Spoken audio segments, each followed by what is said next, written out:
اصل میں یہ شخص یہودی تھا۔ اندلس میں اس کی نشو نما ہوئی، وہاں سے مغرب اقصی کے بربری قبائل میں آ کر رہائش اختیار کی۔ یہ قبائل بالکل جاہل اور وحشی تھے۔ صالح نے اپنے سحر اور نیز نجات کے شعبے دکھا کر ان کو اپنا مطیع کر لیا اور ان پر حکومت کرنے لگا۔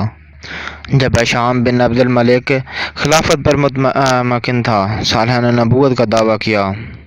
شمالی افریقہ میں اس کی حکومت مستحکم ہو گئی اور اس کو وہ عروج ہوا کہ اس کے کسی ہم اثر حاکم کو اس کا مقابلہ کرنے کی جرأت نہ ہو سکی۔ اس شخص کے کئی نام تھے، عربی میں مصالح، فارسی میں عالم، سریانی میں مالک، ایرانی میں روبیل اور بربری زبان میں اس کو واریہ یعنی خاتم النبی کہتے تھے۔ یہ جھوٹا نبی کہتا تھا کہ جناب محمد رسول اللہ صلی اللہ علیہ وآلہ وسلم کی طرح مجھ پر بھی قرآن نازل ہوتا ہے۔ چنانچہ اس نے اپنی قوم کے سامنے جو قرآن پیش کیا اس میں 80 صورتیں تھیں اور حلال و حرام کے احکام بھی اس میں مذکور تھے۔ اس کے جھوٹے قرآن میں ایک صورت غرائب الدنیا کے نام سے تھی، جس کو اس کے امتی نماز میں پڑھنے کے مامور تھے۔ اس کی جھوٹی شریعت میں خاص باتیں یہ تھیں: نمبر 1، روزے رمضان کی بجائے رجب میں رکھے جائیں۔ نمبر 2، نمازیں 10 وقت کی فرض تھیں۔ نمبر 3، 21 محرم کے دن ہر شخص پر قربانی واجب تھی۔ نمبر 4، شادی شدہ مرد عورت پر غسل جنابت معاف ہے۔ نمبر 5، نماز صرف اشاروں سے پڑھتے تھے، البتہ آخری رکعت کے بعد 5 سجدے کیے جاتے تھے۔ نمبر 6، شادیاں جتنی عورتوں سے چاہیں کریں، تعداد کی کوئی قید نہیں تھی۔ نمبر 7، ہر حلال جانور کی سری کھانا حرام تھی۔ اس کے علاوہ اور بہت سی غیر فطری باتیں اس نے اپنی شریعت سے رائج کر رکھی تھیں۔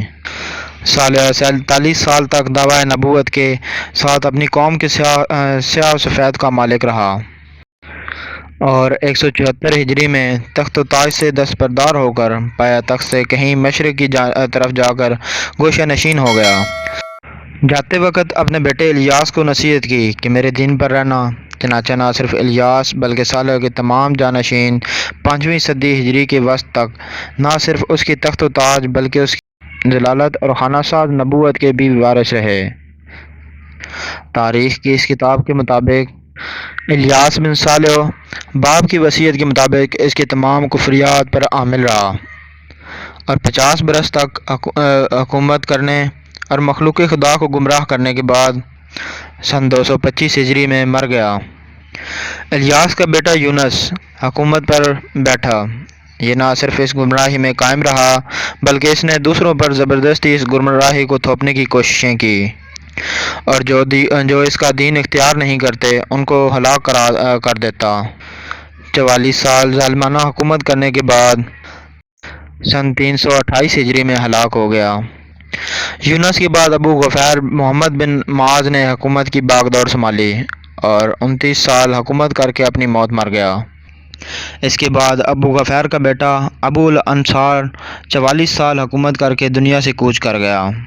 اس کے بعد اس کا بیٹا ابو منصور عیسیٰ 22 سال کی عمر میں باپ کا جانشین ہوا۔ اس نے بھی نبوت کا دعویٰ کیا اور اس کو بڑا عروج نصیب ہوا، یہاں تک کہ مغرب میں کوئی قبیلہ ایسا نہ تھا جس نے اس کے سامنے سر تسلیم خم نہ کیا ہو۔ 28 سال تک دعویٰ نبوت کے ساتھ حکومت کر کے سن 369 ہجری میں ایک لڑائی میں مارا گیا اور اس کی حکومت ختم ہوتے ہی صالح اور اس کی جانشینوں کی جھوٹی اور خانہ ساز نبوت کا شیرازہ بکھر گیا، یہاں تک کہ مرابطوں نے سن 451 عیسوی ہجری میں ان کی حکومت کو جڑ سے اکھاڑ کر اہل سنت و جماعت کی حکومت قائم کر دی۔